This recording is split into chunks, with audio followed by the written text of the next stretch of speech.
চালাকি করার জন্য বারবার নিষেধ করা হয়েছিল। তুমি ইতি ওয়াসিমের ঘরে শক্তিশালী হয়ে আছো। এই পৃথিবীর কোনো মানুষ তোমাকে ঠকাতে পারবে না। তোমাকে স্বয়ং আল্লাহ তাআলা শক্তিশালী বানিয়ে রেখেছে।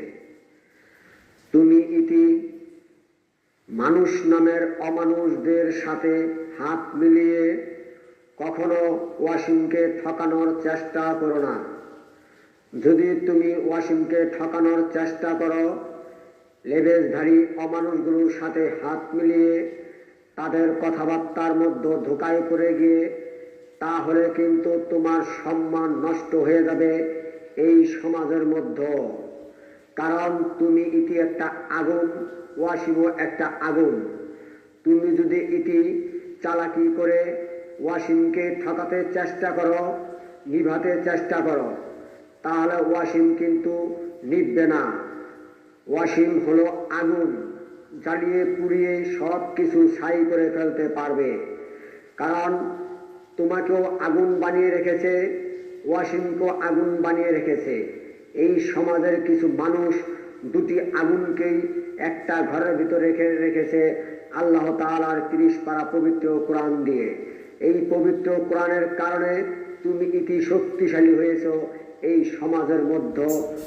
তুমি মানুষ নামের অমানুষগুলোকে কঠিন শাস্তি দেওয়ার জন্য তুমি উপযুক্ত শক্তিশালী হয়েছো। তুমি ইতি আল্লাহর পক্ষ থেকে এসেছে। কিন্তু তুমি চালাকি করার চেষ্টা করো না শত্রুদের সাথে হাত মিলিয়ে, শত্রুদের কথাবার্তায় ধোঁকায় পড়ে গিয়ে।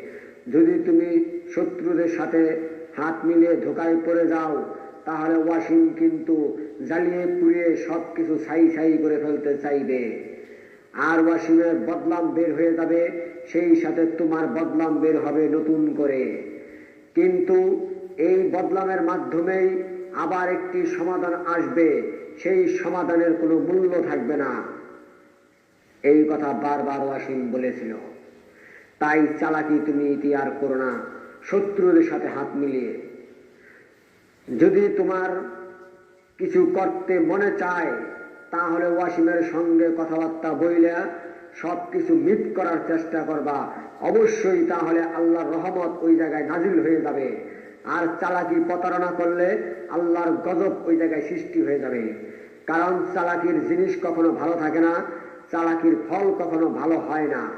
তাই বারবার বলেছিল চালাকি তোমরা কেউ করো না ওয়াসিমের সাথে।